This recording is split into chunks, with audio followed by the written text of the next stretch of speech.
नचाहिने कुरामा उताउले हुन्छौँ, नचाहिने कुरालाई प्रोत्साहित गर्छौँ। एउटाले भुलचुकले एउटा गीत बनाए अरे, कता हो मैले सुने, लुट लुट गरी खाएर केही काम लाग्दैन, लुटेर खा भाइ, लुटेर खा, लुट भनेर कसैले अब गीतकारले यसो बनायो होला। जनताले मन पराएन तिम्रो गीत भनेपछि उनले युट्युबबाट हटाए अरे।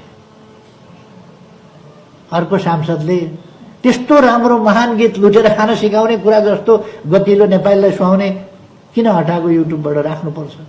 हाम्रो त बाटै त्यही हो, 25,000 त्यस गीत बापत पुरस्कार दिन्छु भने।